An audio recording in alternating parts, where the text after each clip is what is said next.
love what you do. You are Locked On Fantasy Basketball, your daily fantasy basketball podcast, part of the Locked On Podcast Network, your team every day.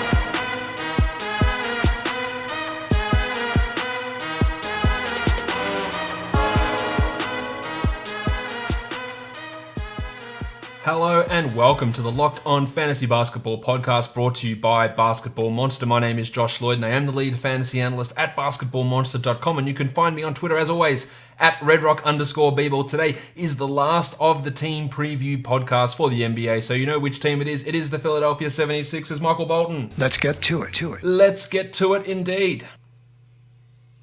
To preview the Philadelphia 76ers, I am joined by a contributor to The Step Back, to The Athletic, and to Liberty Ballers. Jackson Frank is here with me. Jackson, welcome to the show. Yeah, thanks for having me.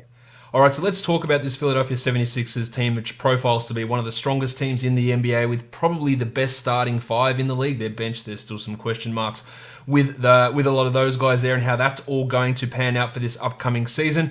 Let's start with the big question that people playing fantasy want to know is, Joel Embiid, what are we looking at in terms of the dreaded term of load management? Last season, he played 64 games during the year. Now, there wasn't much in terms of rest. He played a lot of minutes, 34 minutes a game, played through most back-to-backs, but did have an injury during March. Are we looking at the Sixers being a little bit more cautious with him in terms of overall games played this season?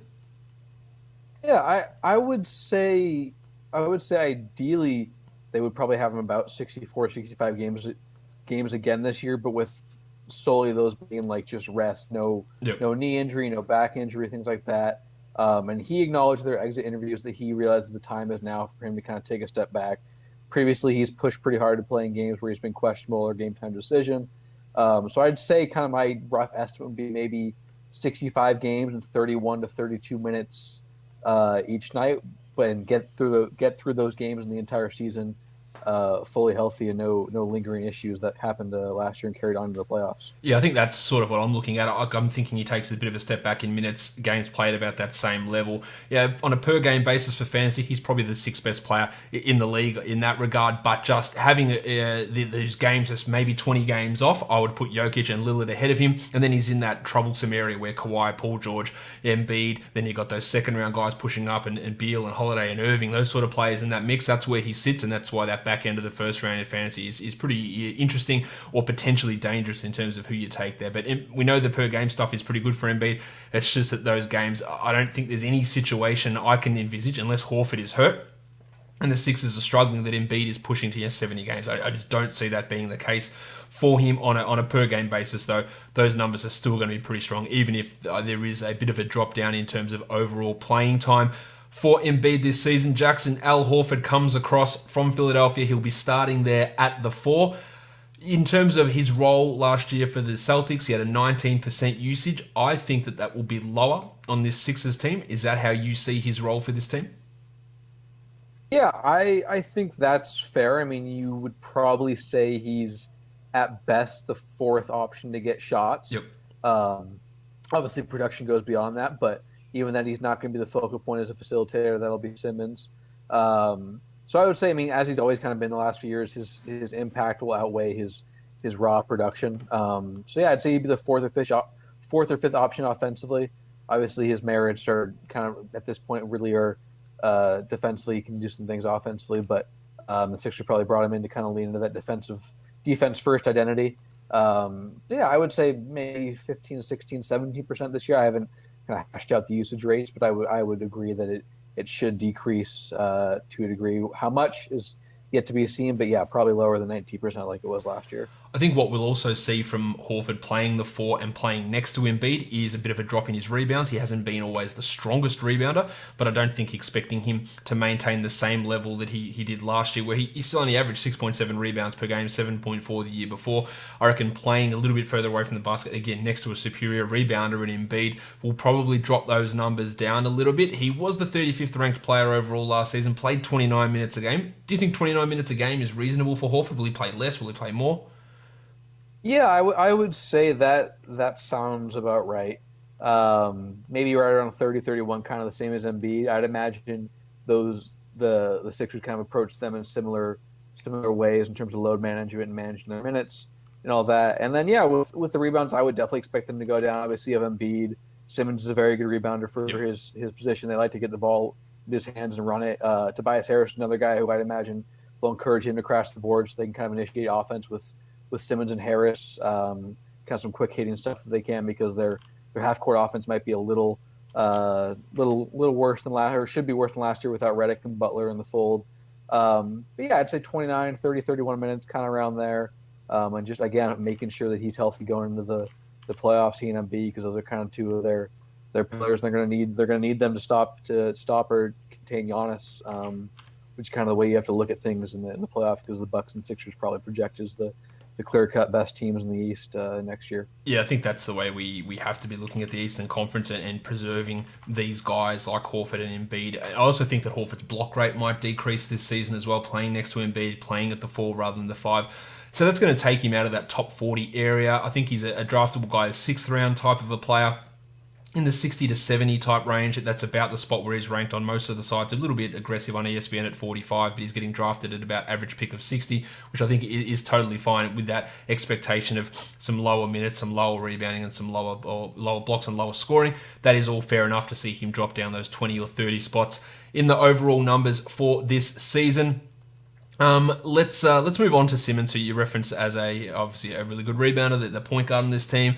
Yeah, I don't think we're going to see his minutes limited necessarily, but with Butler gone, a lot of people look at it and go, well, Simmons is probably going to have to take a step up in his offensive output. He had a usage down at 21 last season. How big of a jump do you see him in terms of offensive load, or is that just going to be spread amongst the other guys, like a full season of Harris and Josh Richardson and Al Horford? No, I think he will get more responsibility. I think the goal or the hope is that he's ready for larger usage to score and facilitator. Obviously, passing comes pretty easily to him, but he last year at the start of the season he had to kind of work through playing alongside Markelle Fultz, and then shortly after he had to kind of work playing alongside another dominant ball handler, Jimmy Butler. I think the Sixers realized both in the short and long term they need to find a way for Simmons to remain an offensive threat against elite teams in the playoffs. And so I'd imagine he gets a fair amount of usage that Butler and Redick had last year.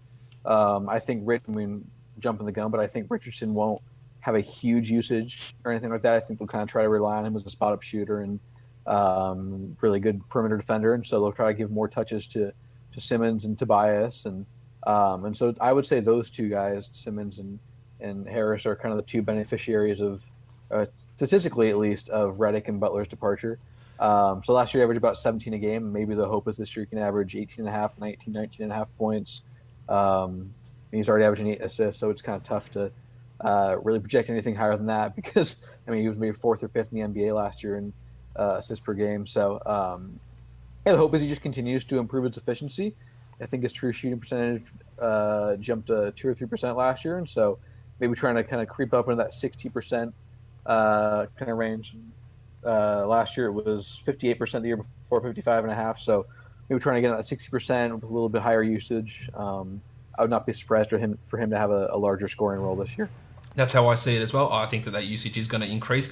I think his free throw shooting is going to increase. Interestingly, over the final 30-odd games of last season, 64% from the line, which is up from the 59% he shot overall. So I think he's going to be above 60%. It doesn't mean he's not a punt free throw guy, because he takes quite a few of them, and he's still going to be in that mid-60s range. But he can be, I believe he can get to a 70% free throw shooter at some point in his career. The big question for you, Jackson, is this year, does he hit his first three? I would say he hits one. I think so too. I think the noise has been loud enough, both just externally, internally. Obviously, I think every offseason he has been practicing his jumper, but this is the first year we've seen it kind of, those highlight tapes go out. They go out every year with Andre Drummond, Hassan Whiteside, and we hadn't seen them with Ben Simmons. So I would say this year he'll hit at least one. He nearly hit one last year against the Lakers, that one that rimmed out in February. So I would say maybe he averages half a three a game or something like that, and one of those 35 to 40 he takes. Interesting. At the bottom of that. So I predicted last year he'd make one. I was wrong, obviously, but I will double down and say this is the year he finally finally checks that off his career accolades list. I predicted last year he'd make one as well, but I was also wrong. But I also predicted that he would at least take them that weren't final quarter heaves, and at least I was correct in that.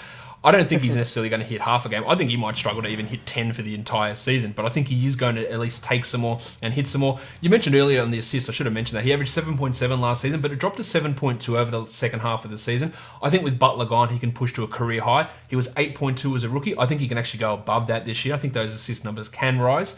In terms of where you're drafting him, you really have to look at that free throw percentage. ESPN's got him ranked as 15th. That's probably a little bit high, but as a second-round guy, especially if you're disregarding free throw percentage, he has value. I'm not worried about the threes because you can find threes from other guys off the bench. You can grab JJ Redick. You can grab anyone who can come in off the bench and hit 2 threes a game. There are plenty of those players in the NBA, so you can make up that category. So I think he's still, obviously a really good player, third, second-round type of a player for fantasy. And I think at some point in his career, he probably can be a 28-8 sort of a guy, with high steal and good block numbers, and if those free throws go to 70, then he does push to that back end of the first round sort of area. Now, you mentioned jumping the gun, but let's actually go straight to Josh Richardson. Now, I 100% agree with you in terms of his usage this season. He was at 20.5% last year. I think that takes a significant dip back down, but hopefully what we saw with Richardson last year is his elite shot blocking and steal numbers. They took a step back because he had to take on such a larger load offensively. I think we're going to see the steal and block numbers come back up. I think we should see his assist numbers fall off and his scoring falling off. The interesting thing here is Richardson is, can he, because this starting lineup, it doesn't really have great three-point shooters. Can he get back to being that guy who 2 years ago was a 38% three-point shooter? Because that's going to be key. Yeah, I think, like you said, I think those are kind of the ways you're going to see him make an impact in the box scores, those steal and those blocks numbers, and then maybe 6 to 7 threes per game at a 38% clip is what I think both fantasy owners and Sixers fans and management would like to see out of him. I mean, 2 years ago, his usage was around 18%. I'd imagine maybe around there, maybe a little lower. And he averaged like 13 a game, 4 or 5 rebounds, steal and a half, 3.5 rebounds, three assists. 38% for three. So I'd say that's probably kind of the blueprint they'd like to see from him again this year. Just can we kind of play the complementary role, be a quick trigger shooter, help space the floor for Embiid, Simmons, Horford, those guys, and then just be a menace defensively, racking up those stocks numbers and do his thing on that end. People always look at, some people look at fantasy value and they tie it so inherently into usage. He's going to get more usage. And in the end, it doesn't always have that impact because Josh Richardson in 17-18 was the 57th ranked fantasy player with a usage of 18%. Last year, his usage went up to 20% and he got worse. He was a 75th ranked player. This season, I can see that usage coming back down, pretty significantly. But I also think he's still going to remain in that 70-75 rank range. So even though the usage is dropping by 3 percentage points, I still think that the offset in increase in efficiency, increase in steal numbers, increase in block numbers will offset that, and he'll sort of be in that same sort of an area. So I don't think that those numbers are going to jump up big enough for him to improve significantly, or those points aren't going to drop off enough for him to be considered a real bad option this year. Now, he's still ranked, I think, too low on ESPN at 94. I think he's a 7th round, 70 to 80 sort of a player, but just a different distribution of where his strengths are, probably more in line with that 17-18 season versus what we saw last season. We didn't get much of Tobias Harris for the Sixers last season coming across around the trade deadline. I am not as high on Tobias Harris this season as many others are. People automatically look at it and they say, Jimmy Butler's gone, so Harris is going to take on this huge role. Now, he was not great from a fantasy point of view when he joined the Sixers last year, outside the top 75 during that time, because that usage did drop off. I think that we'll see, he averaged in the final 25 games, 18 and 8. I think that he'll score more than that. But he also saw a really weird drop in his shooting, which I think will bounce back up. But I don't think we're getting him back to being that guy who was close to a top 40 guy overall and was like a top 30 player as a member of the Clippers. I just don't think, he's not the number one option, and he will be battling Simmons, I guess, for that number 2 spot. So I think we're going to see it somewhere in between. Is that how you see it? Or do you think he's going to take this real big step forward and become more of an offensive focal point? No, I wouldn't say any huge step forward. Obviously, one of the alluring things about Harris is both a fantasy and real-life players. He's gotten better every year. Yep. I would imagine that kind of continues 1 or 2 more years as he reaches his kind of athletic prime and athletic peak. So I would say maybe 19 and a half points a game. Continue to be a big rebounder. Obviously, the Sixers really lean into their size on both ends. They like Harris crashing the glass on both ends, bringing the ball up the floor, like I said earlier. And yeah, the goal in both fantasy and for the Sixers is, can he be that kind of 40% 3-point guy that he was for like a year and a half with the Clippers and the Pistons previously? Obviously his 3-point shooting was really weird, dropped precipitously from it was 43 to 32.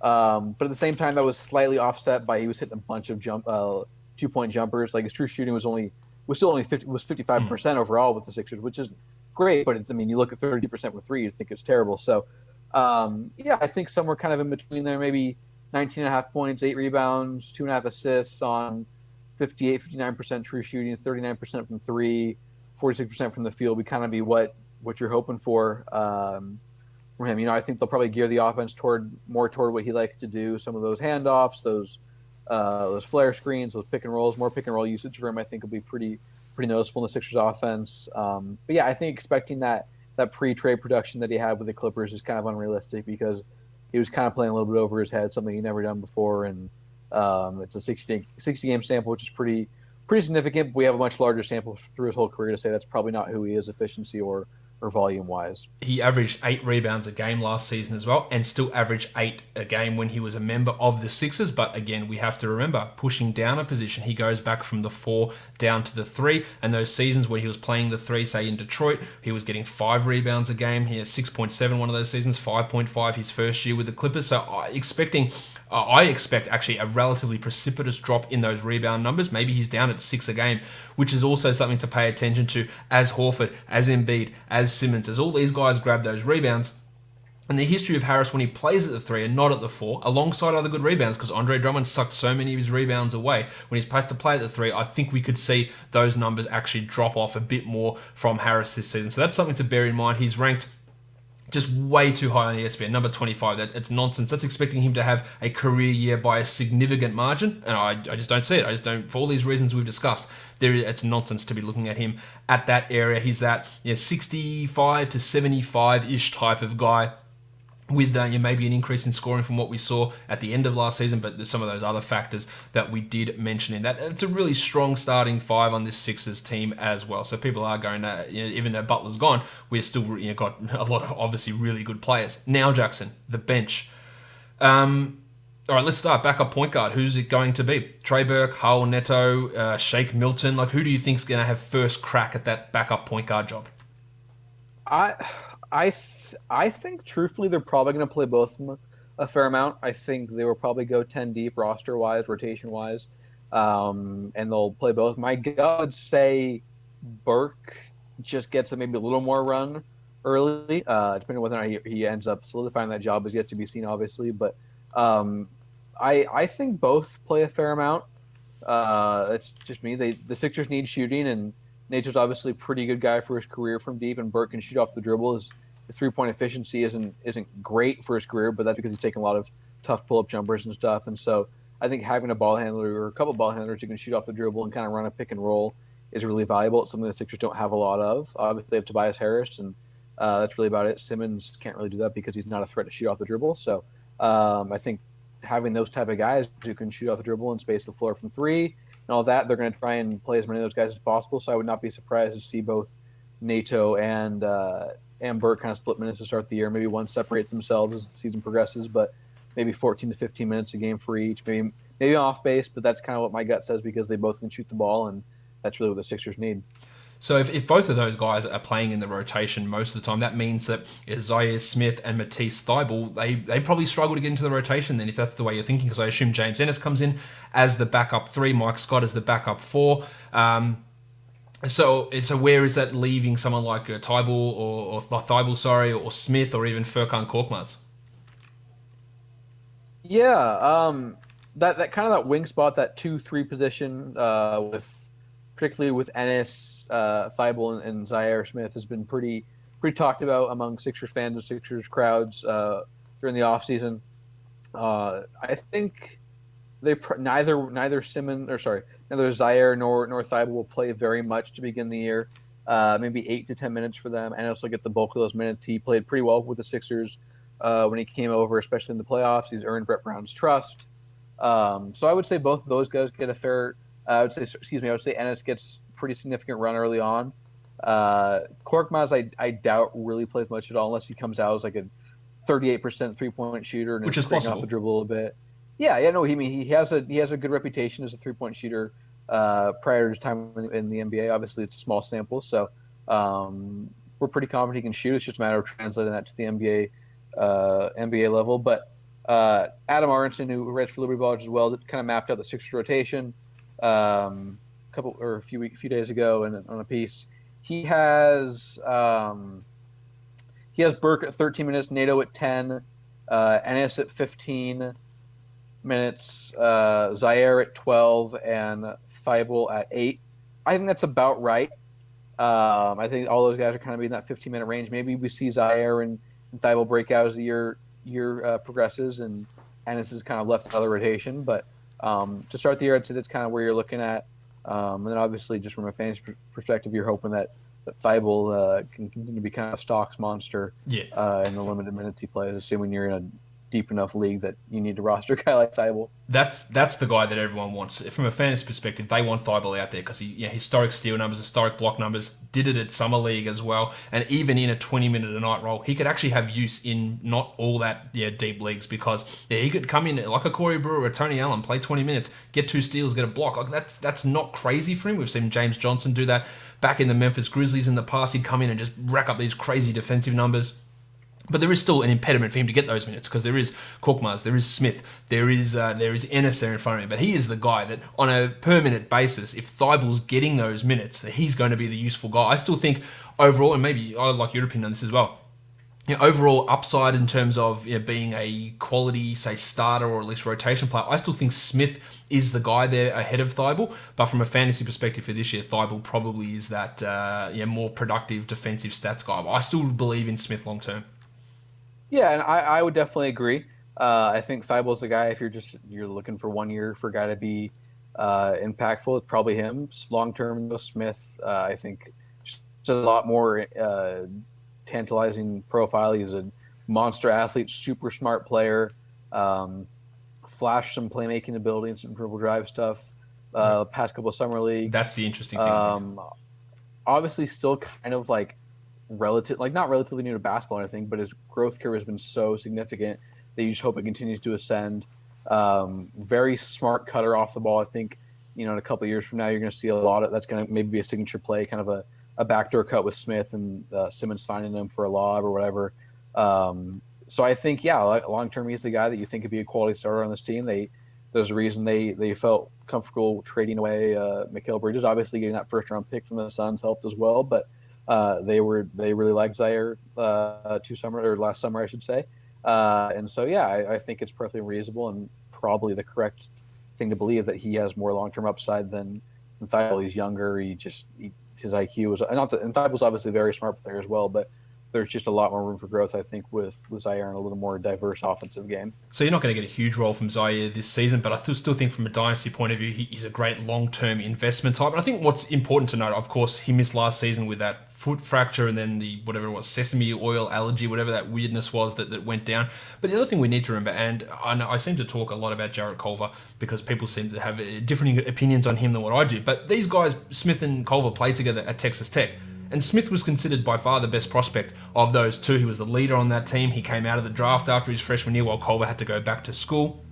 And we look at Smith going at pick 16 and Culver goes at pick 6. It's all about relative to the strength of the players around you in that situation. I think that's always really important to pay attention to when we're trying to value these guys long term. Is Smith was the 16th pick and Culver was the 6th. And I think if a lot of people looked at these guys and had to choose between them in a dynasty league, they would nearly 80% of people would say, I'll take Culver. But we have to remember that they were in that same situation together, and Smith was the superior option for the majority of that time in Texas Tech. Let's talk Mike Scott now. Prison Mike is a guy that played some interesting rotation minutes. Is he just back in as that backup power forward this year? Yeah, I would say, obviously the goal is for Embiid and Horford to kind of be the centers when they're not on the floor together. Those are kind of the two top centers. And I would imagine the Sixers try and have Scott play alongside one of them, and then Harris play alongside the other one's power forward. So I'd say 18-ish minutes a game for Scott, I imagine. He played last year when he came over the trade. He averaged 24 minutes a game. Obviously, the goal is for the Sixers' depth to be improved this year, not rely on him as much. But he was pretty dang solid for the Sixers, just from a box score basis, 41% from three, 4 attempts a game.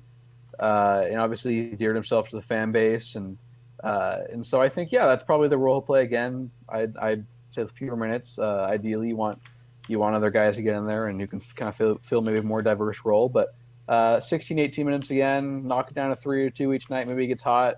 A couple of games last year where he hit 4 or 5 threes, maybe one against the Bucks, and the Warriors come to mind.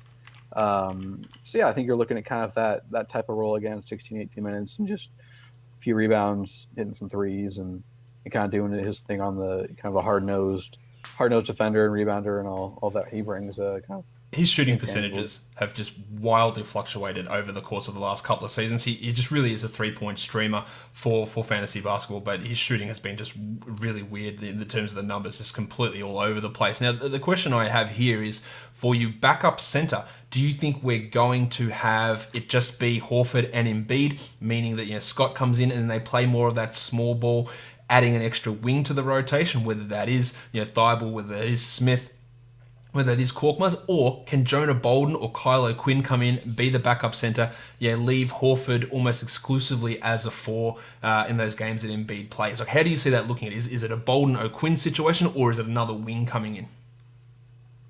I think they're gonna play Horford a lot of minutes at backup center. Truthfully, I think kind of maybe 50-50 split. Then Quinn gets 5 or 6 minutes, kind of when you're mapping out a rotation. It's ideally, it's like, you just play Embiid, and then Embiid goes out and Horford plays the 5. But you actually map out the rotation. Doesn't quite always work like that. So I would say Quinn is the guy right now who's going to eat up some of those minutes. The Sixers have really leaned into this length and big and long, this huge team. And so I think going with Quinn kind of reinforces that idea. So I think maybe Bolden long-term, I think he's got a pretty intriguing skill set a little bit. He can handle the ball, maybe be a shooter, decent passer and pick and rolls as a roller. So we'll see what happens. But right now I would say Quinn is kind of that third big that is going to eat up some minutes when necessary, whether it's Embiid missing a game or the rotation just lines up where Horford and Embiid are both on the bench at the same time. Interesting. I had Bolden ahead of O'Quinn. O'Quinn barely played last season in Indiana as the third string center. I really like Kyle O'Quinn.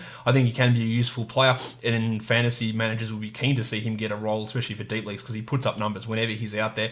Bolden, I agree, has some interesting long-term upside, can block some shots, can hit some threes.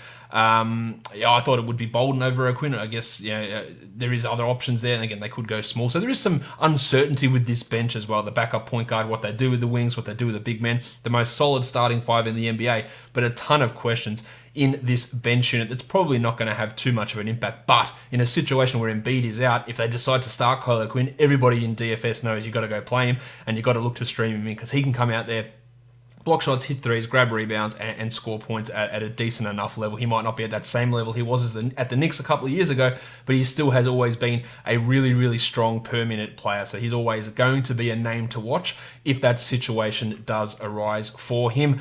I reckon that'll wrap it up here for the Philadelphia 76ers, Jackson. But before we go, the value guys, for some reason, Matisse Thybulle is ranked 601st on Yahoo. There's not even that many players in the NBA.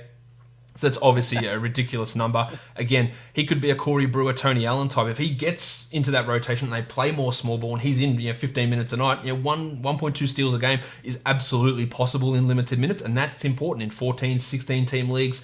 He can actually be useful. So just keep an eye on him, as he's going to be right down the bottom of the queue at that rank of 601, whereas I think Simmons at pick 15 on ESPN, I wouldn't want to spend pick 15 on him. I think he's more of a 20 to 30 sort of a guy. So I think he's a little bit high there. Jackson, thank you for coming on and discussing the Philadelphia 76ers with me. Let everybody know, where they can find you on Twitter and what sort of work you've got coming out at the moment and where they can find that.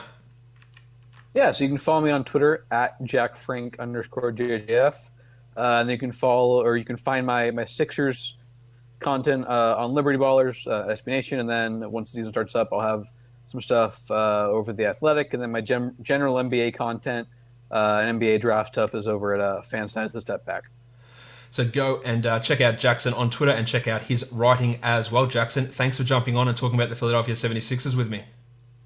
Yeah, I'm happy to come on, and we're every day we get closer to the season, so kind of got to gear back into that Sixers oriented mindset. And that will do it, not just for today's show, but for all of the team preview podcasts. That is the 30th team in the books. You can go back and listen to all 30 teams. You can go watch all of them. There's a playlist on YouTube, which you'll see linked at the end of this video as well, to watch all of the teams. Great insight from all of these guys covering the local teams for you to get that background knowledge heading into your fantasy league. Now what we've got coming: tomorrow, myself and Kyle McEwen from Basketball Monster, we're going to pick the shit out of each other's projections. I'm going to tell Kyle what he got wrong. He's going to tell me what I got wrong. And we're going to discuss why we have differences in certain players. And then after that, it's positional tier times with positional tiers time with Matt Smith. Point guard, shooting guard, small forwards, power forwards, centers. That'll be the next 5 podcasts after that. And then we're going to smack right into auction draft strategy, mock drafts, all that sort of great stuff to get you ready for the season. Check out patreon.com/redrock_bball. Become a good bloke. Get your Patreon-only mailbags and pre-game shows throughout the regular season. Follow me on Twitter at redrock_bball, Instagram Locked On Fantasy Basketball. Subscribe, rate, review, thumbs up, comment, all that stuff. You know how to help the show. Guys, we are done here. Thank you so much for listening, everyone. See ya.